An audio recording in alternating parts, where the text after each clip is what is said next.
So let's go into another story. This is a very beautiful story. Just like the more and more you start to understand things, the more and more you can look around and see the meanings of these stories and what they're pointing you towards and the absolute in them and what they actually mean. What they really mean. So, what I'm giving you is an interpretation of what we're doing right now and what this means and the core truth in it. Now, I'm going to explain this to you the best I can because I can't explain it to you the way I see it in my mind. So, here it goes. Hope it does not get lost in translation. So, let's just pretend that God and the devil, I don't want to say God. So, let's say, no, I am going to say God. Let's say God and the devil are playing a game, right? And so the game started out where the devil stood up to God, stood up to authority. You know what I mean? God cast him out, and that's when the game began. So the most beautiful prized angel from heaven rebelled against God, came to earth, right? So at this point, God and the devil are playing a game. It's the extreme side of good and the extreme side of bad, even though Lucifer is a very wonderful, beautiful person that that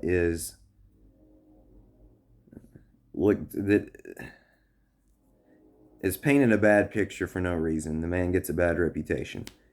So, cast here, the game was played. They started playing the game. One side for evil, one side for good. Notice there's two parts of you. One part that thinks that it has to be the best no matter what, everything has to be perfect, the tyrant in you. And then there's another part that's like, fuck that, I don't care. And then you start going with this side over here quite a bit and you start becoming afraid of that side. So you automatically think this is the side to go to. And what I'm telling you is the metaphor of Jesus is there for a reason. The Father and the Son, let's just call Jesus the peacemaker, the one who brought the game to an end between God and the devil. Can you put this together?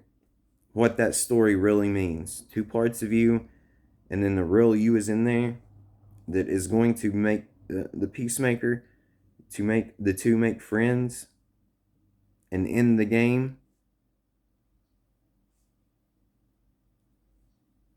I hope this makes sense because I cannot explain it the way I see it in my mind just because it's I can't do it. But I guess what I'm really trying to say here is once God and the devil quit playing the game and the real you comes out, and there's some traps in this as well that I fell into. You cannot be, you can't villainize the devil and you can't praise this God. You have to connect the two. Those two has to become friends, and the way they become friends is through Jesus, the mediator. And I hope you understand what I'm saying here. Like, you are God, you are the devil, you are Jesus, but you have to connect those two parts of you together. They need to agree to quit playing the game. They need to quit villainizing each other because God needs the devil and the devil needs God. And the way this can get done is through Jesus. And please understand that I'm not talking about Jesus, really. I'm pointing a finger. Where's this finger pointing about all of this? Look beyond the noise and the nonsense. Who's this pointing towards?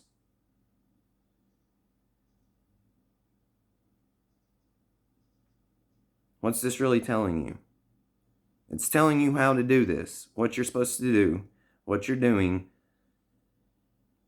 Piece this together with the Father and Son story.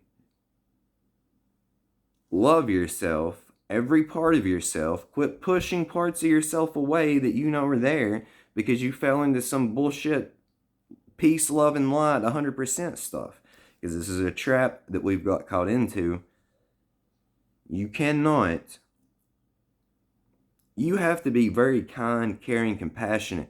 You have to be loving. You have to be love, peace, and light. But you're delusional and in denial, and you're doing yourself a great disservice if you do not accept, admit, and own the fact that you have darkness in you, and that darkness is there for a very specific reason. Very specific. And it is there for... There's no mistakes here, my friend. All this was put together beautifully, in great detail, and leaning very close to perfect. I mean, just seriously. So there is no mistakes. Why would you push away something that is you, that is a part of you? You can't fully love yourself if you're pushing things away, pretending they're not you. And do not get caught in the trap of this love, peace, and light all the time. It's very important you have that 75 to 80% of the time. But 20 to 25% of the time, you have to have that peace in you that is brutally honest, blunt, truthfully, brutally honest. You have to have that part in you that does not take bullshit from people. You have to have that part in you that does not just follow the crowd and go along with things. And no matter what anyone tells you, now see, this is a twofold thing. If someone's coming to you, everyone here is you.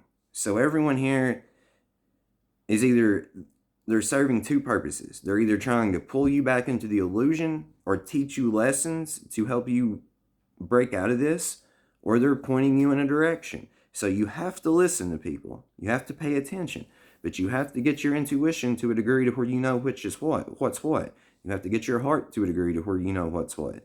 And at the end of the day, you cannot take advice, help, or bank on anyone other than yourself. Now it's not really what I mean. You can take advice from people, and I would highly suggest it would benefit you greatly if you actually paid attention and listened. But you have to know who's trying to point you in the direction and who's trying to keep you sucked in.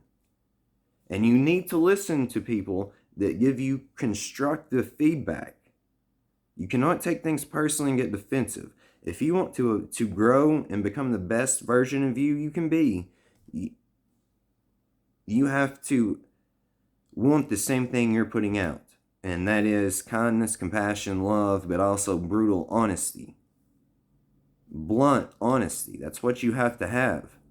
That's what you want in return. So when you get it, don't take it personally or get defensive. So don't get caught in these traps. Piece this together, because in summary, what I'm telling you is you are God and you're the devil. You put yourself under hypnosis, basically, to come here, have this experience, and then God and the devil is playing a game, and then Christ has to be the mediator to bring those together and make them one. And how that's done is opening your heart, loving yourself, healing yourself, loving all of yourself, not just the pieces you want, thinking you can. This is the wonderful thing about it, my friends, is you can still love every part of you while making incremental improvements on things. You always want to be evolving and improving. That doesn't mean you don't love yourself fully. That just means that you love yourself as you are now, but have the vision to see that you can improve things. So don't get caught in these traps. So this one I really am truly sorry I can't explain it the way it is in my mind, but I'm hoping you can piece this together. Like, I would highly suggest, it would absolutely benefit you greatly to go back and watch probably the past 6 or 7, 8 videos we've made. And let it sink in fully. It is a game of form in the play of life. I am you talking to you. So is everyone else here. I love you. I love you with all my heart. Wake up.